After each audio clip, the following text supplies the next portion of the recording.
আসসালামু আলাইকুম, কেমন আছেন সবাই? তো আজকে আমি আমার বাড়িতে যা শাক সবজি আছে সব তুইলা শুটকি তরকারি রান্না করব। যারা যারা ভিডিওটা দেখতেছেন পুরাটা ভিডিও দেখেন।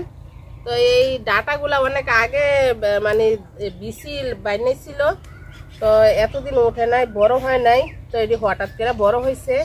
আর এই যে এখানে আমার একটা গোলাপ গাছ আছে, তো আমি ডাটাগুলা সব তুলে ফেলাবো গোলাপ গাছের জন্য। তো আরো আছে আমার সবজি আছে, শাক আছে। তো আগে ডাটা তুলে নেই, তারপরে যাব শাক সবজি তোলার জন্য বাগানে। তো শাক এগুলা তুলে নিছি। আর এই যে এখন গোলাপ গাছটা অনেক সুন্দর হইব, বড় হইব, গোলাপ ফুলটাও ফুটবো, সুন্দর দেখা যাইব। আর ডাটা আমার আরেক জায়গায় আছে, ওইখানে ঘরের সামনে। তো এই ডাটা এগুলো হয়ে যাবে, এখন সিম পারবো যাইয়া। তো আমার ঘরের সামনে দেখেন এটিও ডাটা, এটি একটু মোটা মোটা আছে, তো মাছ দিয়ে রান্না করে খাবো, এটি তুলবো না। আর এই যে অনেক গোলাপ গাছ আছে, গোলাপ গাছটার এদিক দিয়ে পরিষ্কার করে দিচ্ছি, সুন্দর হইব। তো আমি কাঁচা টমেটো পারবো, ফাঁকা টমেটো দিব না, কাঁচা টমেটো দিব দুইটা। সব কিছু আমি অল্প অল্প করে ফেরা নিব। তো এই যে দুইটা টমেটো ফেরা নিলাম। আর আমার গাছে দেখেন মাশাল্লাহ কত টমেটো, পারতোই বাঁচকা অনেকগুলা, আদা ফাঁকা হইয়া গেছে। এই যে এগুলা ঘরে রাখলেই পাকবো। তো সিম পেরা নিব কয়েকটা। আমার গাছের সিমও প্রায় খাওয়া শেষ। আর এই সিম গাছ কয়েকদিনের ভিতরে সব ভাঙা ফেলাইতে হইব।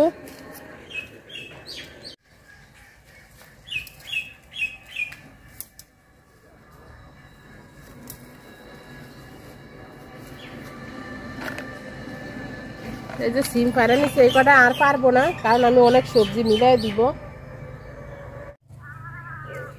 তো বেগুন ফেরে নিব, বেগুন আমি একটা পারছি আর একটা পারবো। আমার গাছে মাশাআল্লাহ অনেক বেগুন আছে, এই যে বড় বড় বেগুন। অ্যালার্জির জন্য বেগুন খাওয়া হয় না। মরিচ ফেরে নিব কয়েকটা। আমার বাগানে সব কিছু তোলা লাগবো গাছ, তো জানি না মরিচ গাছটা তুললে আবার লাগাইলে হইব কি না। এদিক দিয়ে ডেকু মেশিন এই পাটটা অনেক সুন্দর করে দেওয়া যাবে আমারে। আর তারপরে আমি আবার অনেক সবজি লাগাবো। তো আমার কুমড়া বাগানে চলে আসছি, দেখেন এই যে কুমড়া আছে, এটা হইব না। আর এতগুলা গাছ, দুইটা কুমড়া হয়েছে। তো দুই একটা ডোগা কাটতে নিব কুমড়ার। দাও ছুরি কিছুই আনি নাই, হাত দিয়ে ভাঙা নিব, শুধু পাতা আর ইয়াটা দিব, এটা দিব। বাবা অনেক কাটা। তো এই যে আর দুই একটা নিব আগা। তো আমার কপি শাক লাগাইছিলাম, এদিক দিয়ে দেখেন ছোট ছোট, হয়তো ভিতরে কপি আছে, এখনো বড় হয় নাই। তা আমি আমার কয়েকটা ডাঁটা লাগবো, শাক না ডাঁটা দিব শুটকি তরকারিতে। তো আমি এই যে এরকম দুটা ডাঁটা নিব সব গাছেতে, বেশি নিব না, দুই তিনটা নিলেই হইব। আসলে এই তরকারিটা অনেকে রান্না করে খাইতে পারবো না, কারণ যাদের সবজি আছে বা সবজি বাগান আছে তারা খুব অনায়াসে খাইতে পারবো। সব কিছু দিয়া মিলে রান্না করলে শুটকি তরকারি আসলে খুবই মজা হয়। যারা শুটকি পছন্দ করেন তারা তো জানেন। তো আর লাগবো না, আমার তিনটা নিচ্ছি হয়ে যাব। তো বাগান থেকে দেখেন কি কি ফেলে নিয়েছি, কুমড়া শাক, আর হচ্ছে বেগুন, টমেটো, সিম, মরিচ, ডাঁটা শাক আর কপি শাক। আর ঘর থেকে শুধু দিব আলু।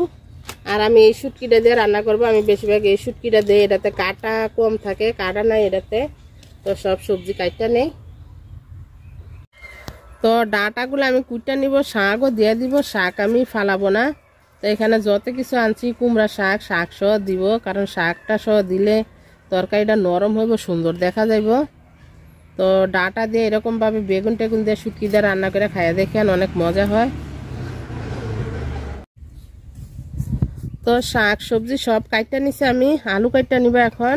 এই যে সিম বেগুন সব চিকন চিকন করে কাটটা নিছি। আর এখানে আছে ডাঁটা শাক, কুমড়া শাক, কপি শাক।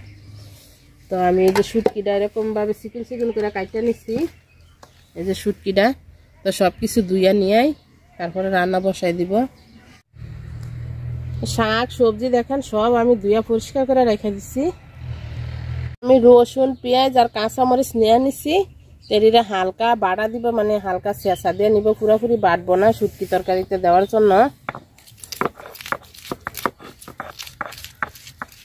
পেঁয়াজ রসুন আর মরিচ দেখেন আমি চেঁচা দিয়ে নিচ্ছি, একটু আদা চেঁচা করে নিচ্ছি। আর আমার পাতিলের তেল, পাতিল গরম হয়ে গেছে, তেল দিয়ে দিলাম পাতিলে।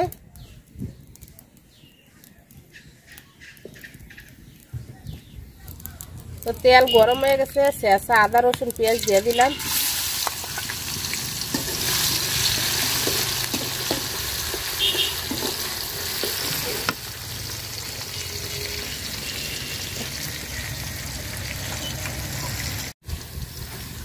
তো পেঁয়াজটা রসুনটা আমি লাল লাল করে ভাজা নিচ্ছি।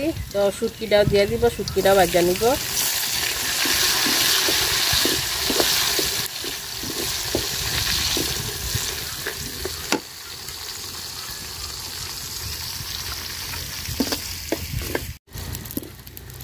তো পেঁয়াজ রসুন শুটকি আমি সুন্দর করে এই যে লাল লাল করে ভাজা নিচ্ছি। তো এখন শাক সবজি সব দিয়ে দিব। এই তরকারিটা কিন্তু খুবই মজা লাগে। এই তরকারিটা বিশেষ করে হচ্ছে ডাঁটা আর হচ্ছে বেগুন, এই দুটার কারণে বেশি মজা হয় এই তরকারিটা।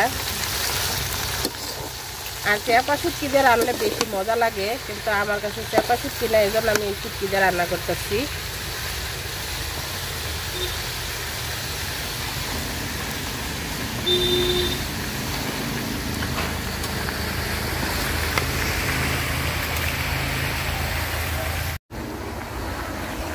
লবণ দিয়ে দিলাম, লবণ দিলে শাকটা কমে যাবো গা। আর দিয়ে দিব হলুদ গুঁড়া।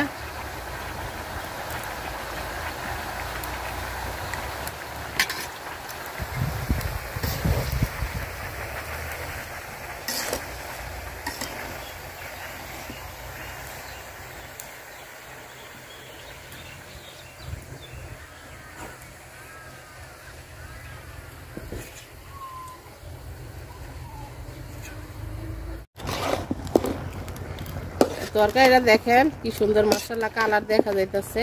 আর কমে অল্প একটু হয়ে গেছে, আরো কমে দেবো। মাছ মাংসের চাইতেও এই তরকারিটা আমার কাছে বেশি ভালো লাগে, যারা শুটকি পছন্দ করেন বা সবজি। মাছ মাংস একদিকে আর এই তরকারিটা একদিকে। তো যারা যারা ভিডিওটা দেখতেছেন রান্না করে খাইয়ে দেখেন। আর আসলে অনেক তরকারি সবজি মিলে এটা রান্না করাটাও অসম্ভব, মানে 2-3টা তরকারি দিয়েও রান্না করা যায় করলে।